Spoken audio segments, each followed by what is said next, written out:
اللهم صل على سيدنا محمد وعلى آل سيدنا محمد كما صليت على إبراهيم وعلى آل إبراهيم في العالمين إنك حميد مجيد. قال الله تبارك وتعالى في كلامه المجيد: أعوذ بالله من الشيطان الرجيم بسم الله الرحمن الرحيم. بما نقضهم ميثاقهم وكفرهم بآيات الله وقتلهم الأنبياء بغير حق وقولهم قلوبنا غلف بل طبع الله عليها بكفرهم فلا يؤمنون إلا قليلا وبكفرهم وقولهم على مريم بهتانا عظيما وقولهم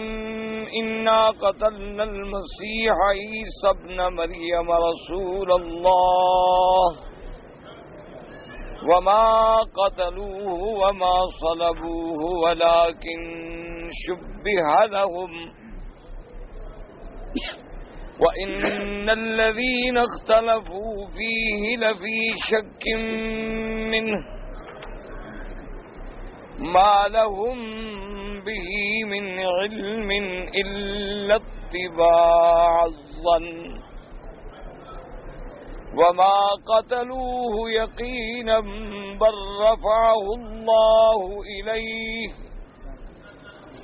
وكان الله عزيزا حكيما. وإن من أهل الكتاب إلا ليؤمنن به قبل موته ويوم القيامة يكون عليهم شہیدا. اللہ تبارک و تعالی نے قرآن مقدس کی ان آیات مبارکہ میں یہود و نصارہ کے بارے میں واقعات کا ذکر فرمایا ہے. جیسا کہ سابقہ آیات میں بھی آپ نے پڑھا کہ اللہ تبارک و تعالی نے ارشاد فرمایا کہ پہلے جو لوگ گزرے ہیں تو انہوں نے کیا کیا کہ اللہ کے ساتھ کفر کیا، اللہ کے رسولوں کے ساتھ کفر کیا. اور کچھ لوگوں نے یہ اختیار کیا کہ ہمارا بعض انبیاء اور رسولوں پر ایمان ہے اور بعض پہ ایمان نہیں ہے. اس کی مثال ایسی ہے کہ جیسے یہود تھے،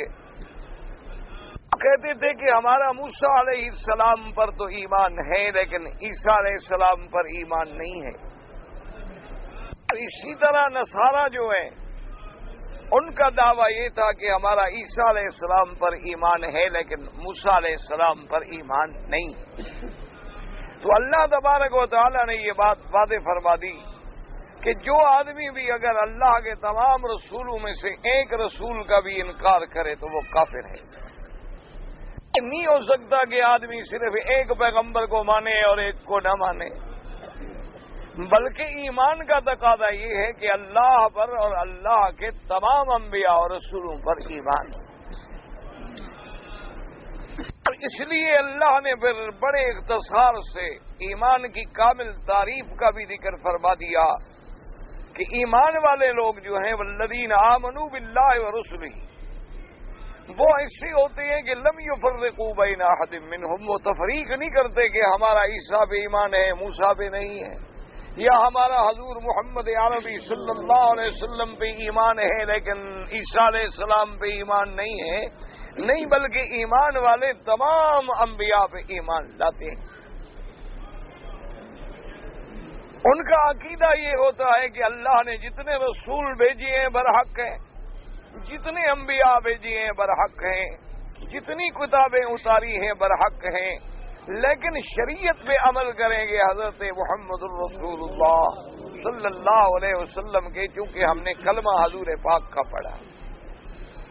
اور اسی ضمن میں ان لوگوں کے باطل خیالات کی بھی تردید ہو گئی کہ جو آج کل بھی جدید پڑھے لکھے لوگ جو ہیں اس غلط فہمی میں مبتلا ہیں کہ بھئی یہود بھی آخر چلو کسی نبی کو تو مانتے ہیں نا، اہل کتاب بھی تو ہیں، اور نصرانی بھی اہل کتاب ہیں، اور چلو ہمارے نبی کو نہ مانے لیکن کسی پیغمبر کو مانتے ہیں، خدا کو مانتے ہیں، آخرت کو مانتے ہیں، جنت جہنم کو مانتے ہیں، لہذا ان کو بھی جہنم کی سزا نہیں ملے گی۔ تو یہ غلط فہمی ہے، دھوکہ ہے۔ اب یہ بات واضح ہے کہ مثلا جب عیسیٰ علیہ السلام آ گئے تو جو ان پر ایمان نہیں لائے گا وہ کافر ہوگا۔ اسی طرح سرکار دو عالم صلی اللہ علیہ وسلم کے آنے کے بعد چاہے وہ سارے نبیوں کو مانے لیکن محمد مصطفیٰ صلی اللہ علیہ وسلم پر ایمان نہ لائے تو وہ مسلمان نہیں ہوگا، وہ کافر۔ ان تمام باتوں کے ذکر کرنے کے بعد اللہ تبارک و تعالیٰ نے ان اہل کتاب یہود و نصارہ کے باتوں میں بارے میں تفصیل بیان فرمائی تھی، اور اس تفصیل کا مقصد کیا ہوتا ہے؟ ایک طرف تو تسلی ہوتی ہے میرے مدنی پاک کے دل کے لیے کہ اللہ نے فرمایا کہ میرے حبیب آپ غم نہ کریں، نہ گھبرائیں،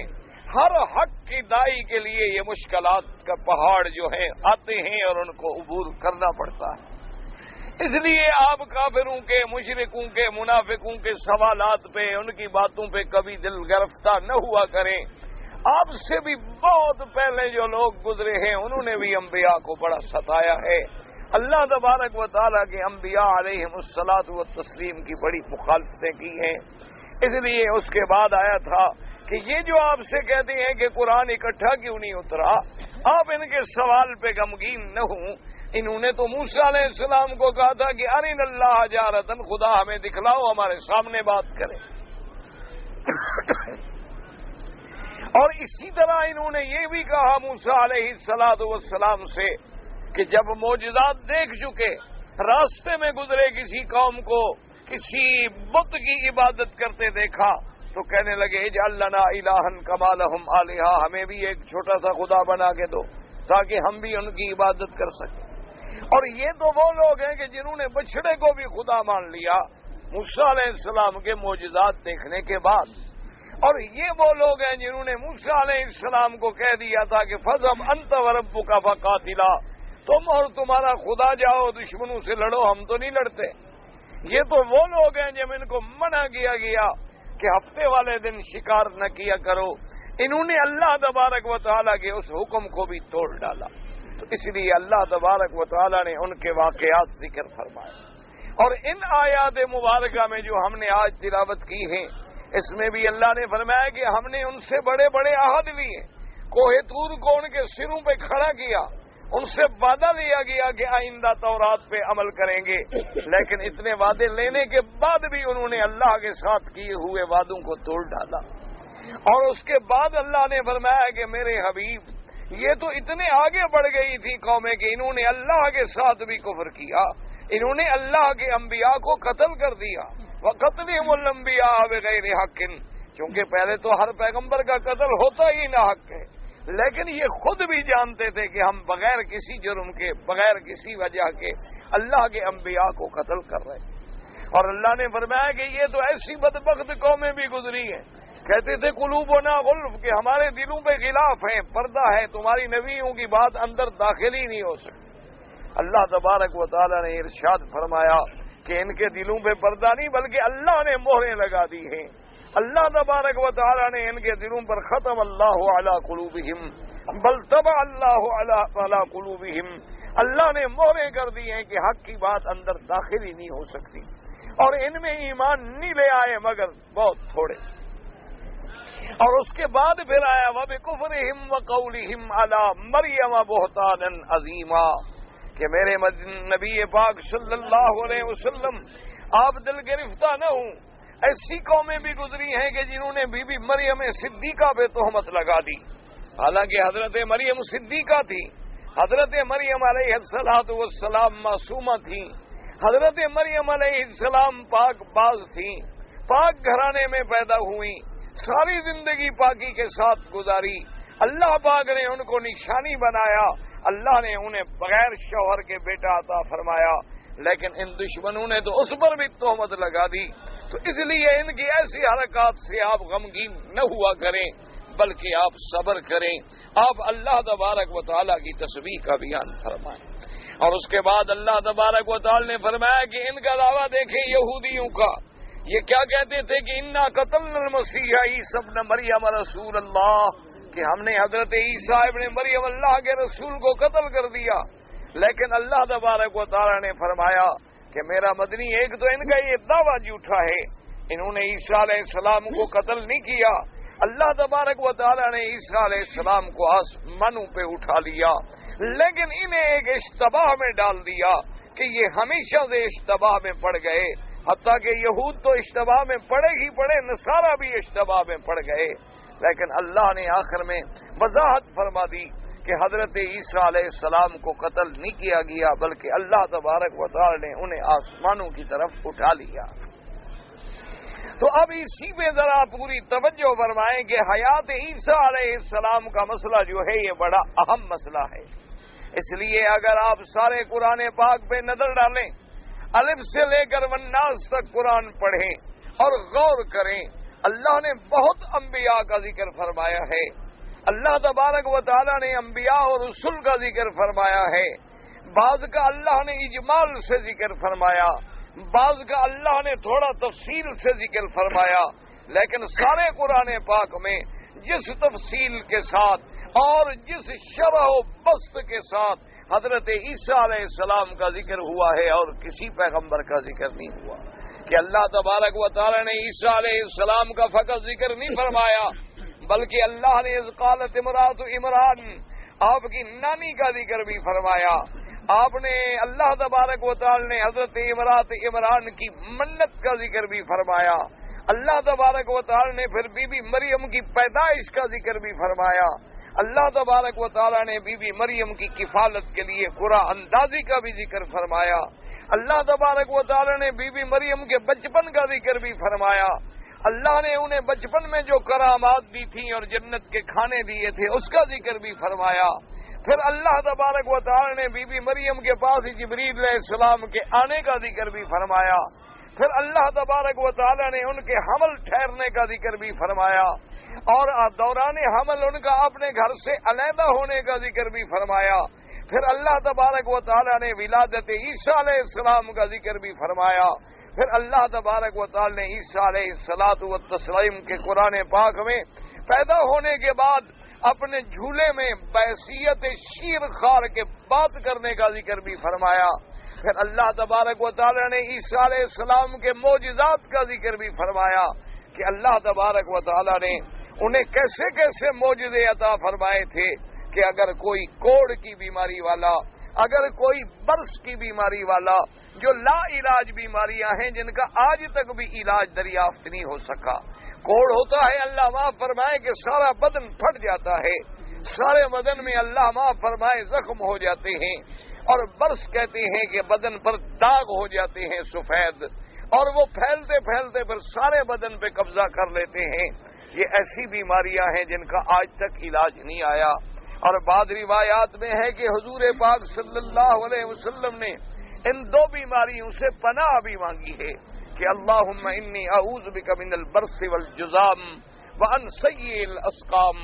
کہ یا اللہ مجھے برص و جذام سے بچانا اور بری بیماریوں سے بھی بچانا۔ حضور صلی اللہ علیہ وسلم یہ دعا فرماتے تھے، لیکن اللہ تبارک و تعالی نے حضرت سیدنا عیسیٰ علیہ السلام کو ایسا معجزہ عطا فرمایا تھا کہ اگر کوئی کوڑ والا آ جاتا، اگر کوئی برس والا آ جاتا، حضرت عیسیٰ علیہ السلام صرف ہاتھ پھیر دیتے اور بیماری ختم۔ اسی طرح دنیا میں کبھی مادرزاد اندھے کا علاج نہیں ہوا اور آج تک بھی سینس عاجز ہے،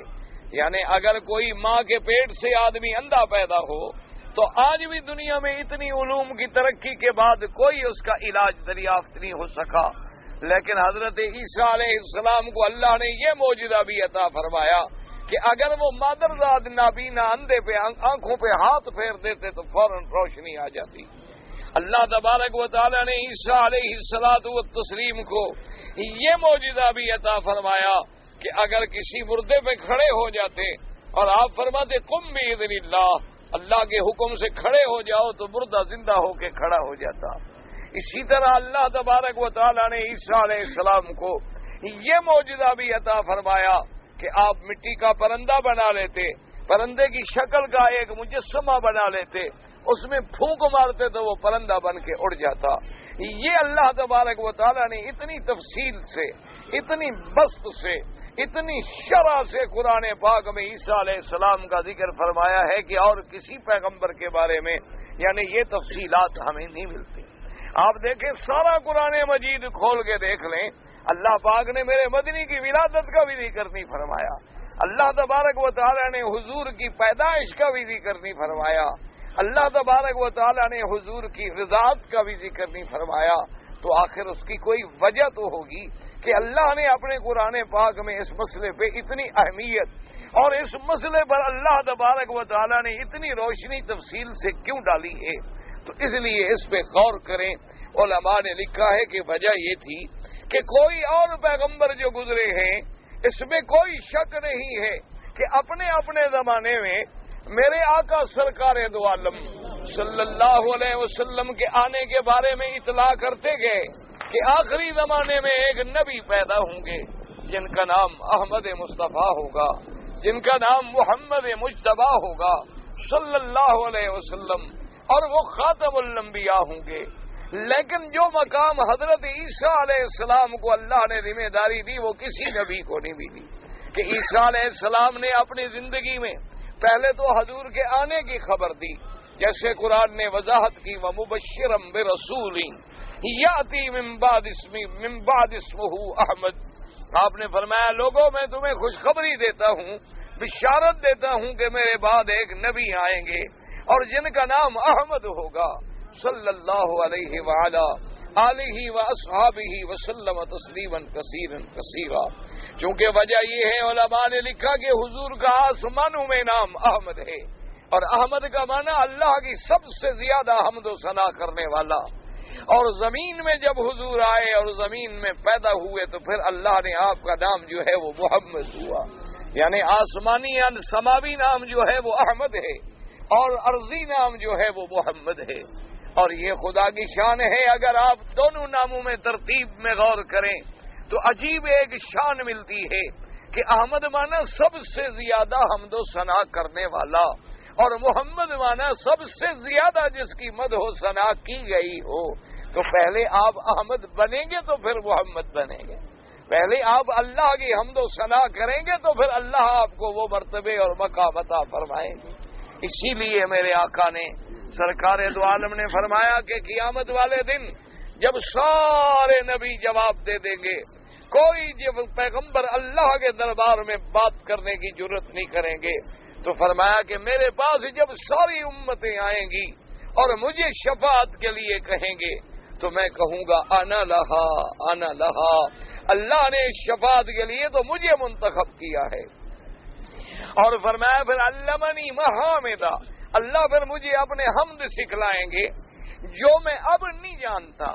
ایسے محامد کے ساتھ میں اللہ کا حمد کروں گا، اور پھر میں عرش کے نیچے سجدے میں گر جاؤں گا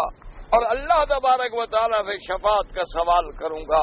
حکم ہوگا ارفع راسک سل تعطا، کہ محمد مصطفیٰ سر اٹھا لو، آپ کی درخواست قبول کر لی ہے ہم نے۔ تو اس لیے علماء نے فرمایا کہ سب سے زیادہ حمد کرنے والا بھی میرا مدنی ہے، اور جس کی سب سے زیادہ حمد کی گئی، جس کی سب سے زیادہ مدح کی گئی، جس کی سب سے زیادہ ثنا کی گئی وہ بھی محمد ہیں صلی اللہ علیہ وسلم۔ کہ اس سے بڑی ثنا کیا ہوگی کہ اللہ نے جن کے لیے فیصلہ فرما دیا ورفعنا لک ذکرک، کہ میرے حبیب ہم نے تیرے ذکر کو اونچا کر دیا ہے، اور ایسا اونچا کر دیا ہے کہ جہاں میرا ذکر ہوگا وہاں تیرا ذکر ہوگا، جہاں میرا نام ہوگا وہااں تیرا نام ہوگا۔ اللہ تبارک و تعالی نے، اور اسی طرح ایک روایت میں یہ بھی ملتا ہے، حضور نے فرمایا میرا نام احید بھی ہے، فرمایا میرا نام جو ہے تورات میں احید ہے اور انجیل میں محمد ہے۔ فرمایا احید کا معنی احید الناس عن النار، میں لوگوں کو جہنم سے ہٹانے والا ہوں، اور فرمایا احمد کا معنی سب سے زیادہ حمد کرنے والا، اور آپ نے فرمایا محمد کا معنی سب سے زیادہ جس کی مدح کی گئی ہو۔ اور فرمایا اسی طرح میرا نام زبور میں اور کتابوں میں ماہی بھی ہے، الذی یمحو اللہ بہ الکفر، اور فرمایا میرا نام حاشر بھی ہے اور میرا نام عاقب بھی ہے، الذی لیس بعدہ نبی۔ تو اب آپ اس بات پہ غور کریں کہ عیسیٰ علیہ السلام نے کیا خبر دی، وَمُبَشِّرًا بِرَسُولٍ یَأْتِی مِن بَعْدِ اسْمُهُ احمد، کہ اے لوگو سوچ لو میرے بعد ایک پیغمبر آنے والے ہیں، نبی آنے والے ہیں جن کا نام احمد ہے۔ تو یعنی خوشخبری دینے والا بھی عیسیٰ علیہ السلام، اور پھر آسمانوں میں اترنے کے بعد میرے مدنی کی نبوت پہ چلنے والا اور تصدیق کرنے والا بھی عیسیٰ علیہ السلام۔ تو یہ مقام اور کسی نبی کو نہیں ملا، یہ مقام صرف عیسیٰ علیہ السلام کو ملا کہ پہلے وہ حضور کا اعلان کرتے رہیں، حضور کی خوشخبریاں دیتے رہیں،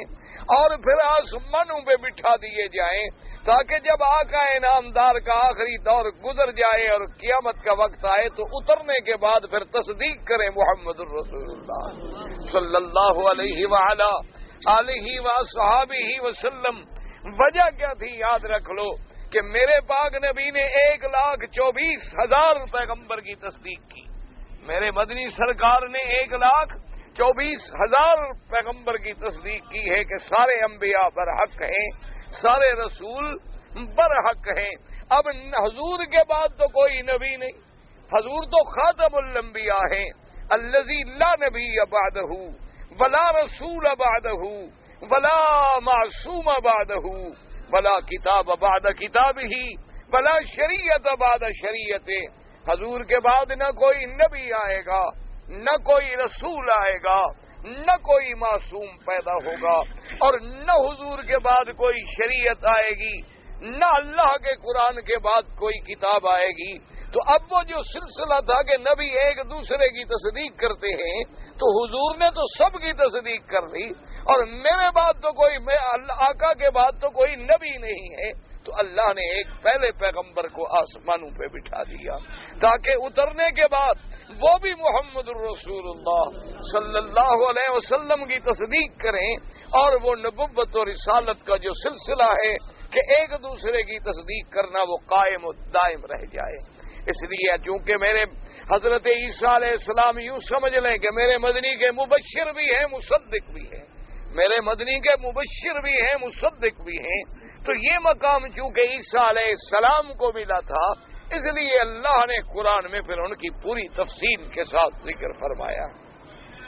اور اسی طرح یہ بات بھی دیکھ لیں کہ اللہ تبارک و تعالی نے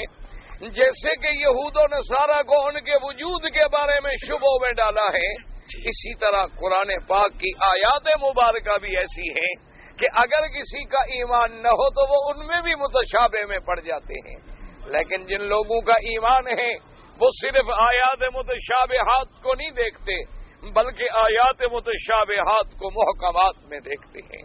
اب دیکھیں کہ عیسیٰ علیہ الصلوۃ والتسلیم کو اللہ نے، اب دیکھیں نا جی، کسی اور پیغمبر کو یہ معجزہ نہیں ملا کہ مٹی کا پرندہ بناؤ اور اڑ جائے۔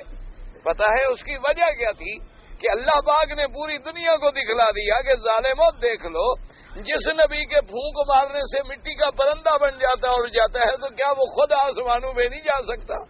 اللہ تبارک و تعالیٰ نے انہیں معجزہ بھی ایسا عطا فرمایا کہ کوئی قیامت تک ان کے جانے سے انکار نہ کر سکے۔ اور اسی طرح یاد رکھ لیں کہ ایک لفظ میں اللہ نے مسئلے حل فرما دیے کہ جیسے آج گمراہ لوگ جو ہیں وہ کہتے ہیں جی عیسیٰ علیہ السلام آسمانوں پہ کیسے گئے؟ عیسیٰ علیہ السلام اگر آسمانوں پہ زندہ بیٹھے ہیں تو کھاتے کہاں سے ہیں؟ عیسیٰ علیہ السلام اگر آسمانوں پہ زندہ بیٹھے ہیں تو آخر وہ بشر ہیں، وہ انسان ہیں، ان کے تقاضائے بشری ہیں، وہ ان کو کیسا پورا کرتے ہیں؟ تو اللہ نے ایک جواب دے دیا، فرمایا ان مثل عیسیٰ عند اللہ کمثل آدم، فرمایا میرا مدنی صلی اللہ علیہ وسلم کہہ دو لوگوں کو کہ اس کی مثال ایسے ہے جیسے آدم۔ کیا مانا؟ جیسے آدم کو بھی میں نے بغیر ماں باپ کے پیدا کیا ہے، میں نے اسی طرح عیسیٰ علیہ السلام کو بھی بغیر باپ کے پیدا کیا ہے، اور جیسے میں نے آدم کو بھی جنت میں رکھا اسی طرح عیسیٰ علیہ السلام کو بھی میں نے زندگی میں جنت میں رکھا ہے۔ یا تو پھر تم آدم کا بھی انکار کر دو، اچھا اب یہ بات بھی یاد رکھا کریں، جو لوگ جنت کا انکار کرتے ہیں، جو لوگ اللہ کی توحید کا انکار کرتے ہیں، جو لوگ انبیاء کی نبوت اور رسالت کا انکار کرتے ہیں، ان کے لیے تو یہ سارے مسائل اور بحث کرنا اور سنانے کا کوئی فائدہ ہی نہیں ہوتا، کیونکہ ایک آدمی قرآن ہی کو نہیں مانتا، ایک آدمی اگر اللہ کے رسول کو ہی نہیں مانتا، ایک آدمی کا جنت و دوزخ پہ کوئی ایمان ہی نہیں ہے، ایک آدمی کا آسمانوں پہ جانے اور آنے سے کوئی ایمان ہی نہیں ہے، تو اس کو یہ باتیں سمجھائیں گے تو فائدہ نہیں ہوگا۔ یہ باتیں سمجھانے کے لیے تو ان کے لیے اللہ نے نور ایمان رکھا ہے، جن کے دلوں میں نور ایمان کی روشنی ہو، جن کے دلوں میں یہ بات پکی ہو کہ میرا اللہ قادر ہے، وہ چاہے تو جبریل آسمانوں سے اتر آتا ہے، جبریل آسمانوں پہ چلا جاتا ہے، وہ چاہے تو میرے مدنی کو معراج میں آسمانوں پہ بلا لیتے ہیں، آسمانوں سے اتار دیتے ہیں، تو اس اللہ کے لیے کیا مشکل ہے کہ وہ عیسیٰ علیہ السلام کو آسمانوں میں لے جائیں، جس کے حکم پر فرشتے آتے ہوں اور فرشتے جاتے ہوں،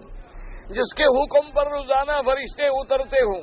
جن کے حکم پر ملک الموت اترتا ہو، جن کے حکم پر ارواح مومنین کو علیین میں پہنچایا جاتا ہو، جن کے حکم پر کافروں کے ارواح کو سجین میں پہنچایا جاتا ہو، اس پروردگار عالم کے لیے سیدنا عیسیٰ علیہ السلام کے آسمانوں پہ جانے میں کیا مشکل ہو سکتی ہے؟ لیکن اب دیکھیں کہ اللہ نے ان کو کیسے شبہوں میں ڈالا۔ فرمایا اللہ تبارک و تعالیٰ نے کہ میرے نبی صلی اللہ علیہ وسلم کہ یہ کیا کہتی ہیں بدبخت، یہ یہودیوں کا دعویٰ ہے، وَقَوْلِهِمْ إِنَّا قَتَلْنَا الْمَسِيحَ عِيسَى ابْنَ مَرْيَمَ رَسُولَ اللَّهِ، یہ کہتی ہیں کہ ہم نے عیسیٰ ابن مریم اللہ کے رسول کو قتل کر دیا ہے۔ اللہ نے فرمایا وَمَا قَتَلُوهُ وَمَا صَلَبُوهُ وَلَكِنْ شُبِّهَ لَهُمْ، اللہ نے فرمایا میرا مدنی صلی اللہ علیہ وسلم نہ تو انہوں نے عیسیٰ علیہ السلام کو قتل کیا ہے، نہ ان کو انہوں نے سولی پہ پھانسی پہ لٹکایا ہے، بلکہ اللہ نے ان کو اشتباہ میں ڈال دیا ہے۔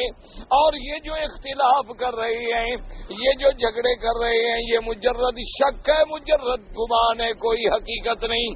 بلکہ حقیقت ہم آپ کو بتلاتے ہیں۔ وَمَا قَتَلُوهُ يَقِينًا بَلْ رَفَعَهُ اللَّهُ إِلَيْهِ، اللہ نے فرمایا میرے مدنی صلی اللہ علیہ وسلم انہوں نے ہرگز قتل نہیں کیا عیسیٰ علیہ السلام کو، بلکہ اللہ تبارک و تعالیٰ نے انہیں اپنی طرف اٹھا لیا ہے۔ یاد رکھیں دوسری آیت مبارک ہے جو سورۃ آل عمران میں ہے، وہاں اللہ نے فرمایا وَإِذْ قَالَ اللَّهُ يَا عِيسَىٰ إِنِّي مُتَوَفِّيكَ وَرَافِعُكَ إِلَيَّ، اللہ نے فرمایا عیسیٰ علیہ السلام انی متوفیک ورافعک الی، ہم آپ کو موت دیں گے اور ہم آپ کو اپنی طرف اٹھائیں گے۔ اب یاد رکھو کہ دشمنوں نے اللہ کے قرآن میں شبہات ڈالنے کے لیے، مسلمانوں کے اذہان کو خراب کرنے کے لیے انہوں نے کہا قرآن کہتا ہے انی متوفیک، میں پہلے تجھ کو وفات دوں گا،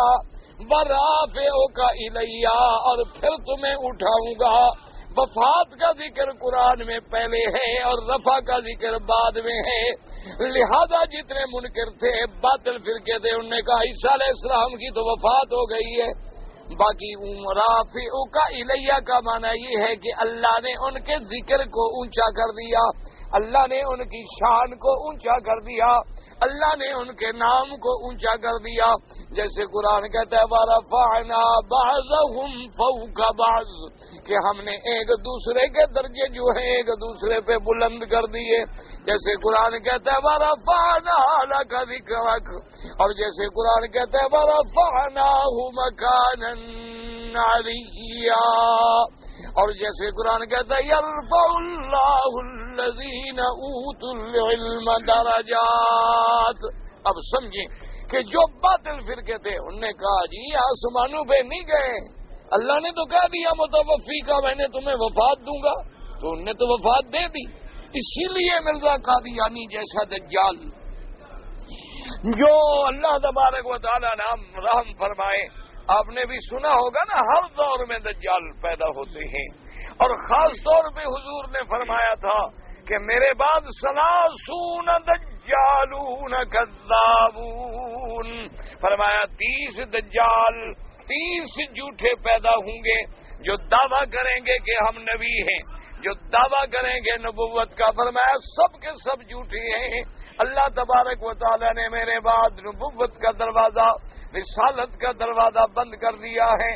اب کوئی اعتراض کرے کہ جی حضور کے بعد تو عیسیٰ بھی آئیں گے، تو اللہ کے نبی نے وضاحت فرما دی کہ وہ تو مجھ سے پہلے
میرے بعد کوئی نبی نہیں بنایا جائے گا،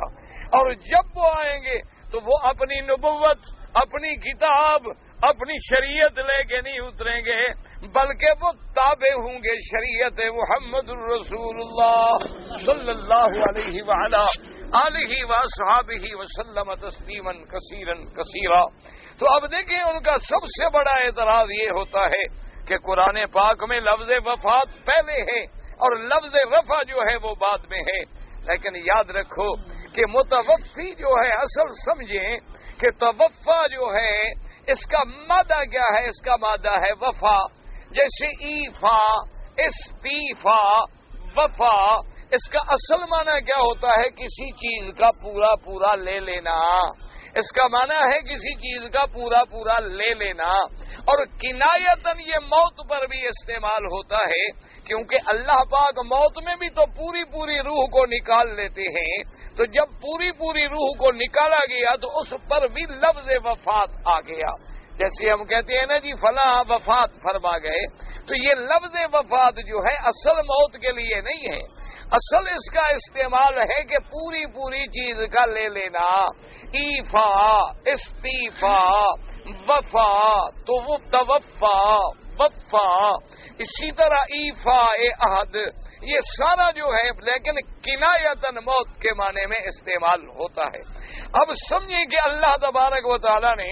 یہاں لفظ وفات کو مقدم کیا اور لفظ رفع کو مؤخر کیا، وجہ کیا ہے؟ تو بعض علماء فرماتے ہیں کہ یہ تقدیم تاخیر قرآن میں بہت ساری آیتوں میں ہوتی ہے، حسب احوال بعض چیزیں ایسی ہیں کہ جو بعد میں تھی اللہ نے پہلے ذکر فرما دی، اور جو چیزیں پہلے تھیں اللہ تبارک و تعالی نے بعد میں ذکر فرما دی۔ اب جیسے اللہ نے فرمایا انا اوحینا الیک کما اوحینا الی نوح، تو پہلے نوح کا ذکر بھی کر دیا۔ اچھا، کبھی ایسا ہوتا ہے کہ اللہ تبارک و تعالی نوح کا ذکر بعد میں کرتے ہیں اور ان سے بعد میں آنے والے پیغمبروں کا ذکر پہلے کر دیتے ہیں۔ اچھا، جیسے اللہ نے فرمایا یا مریم اقنتی لربک واسجدی وارکعی مع الراکعین، اللہ نے فرمایا بی بی مریم اپنے رب کی اطاعت کر، عبادت کر، اور کیا فرمایا واسجدی، اللہ کے لیے سجدہ اور اللہ کے لیے رکوع، حالانکہ رکوع پہلے ہوتا ہے سجدہ بعد میں ہوتا ہے، یہاں اللہ نے سجدے کا ذکر پہلے کر دیا اور رکوع کا ذکر بعد میں کر دیا، اس لیے بعد مفسرین فرماتے ہیں کہ یہاں بھی تقدیم و تاخیر ہے۔ انی متوفیکا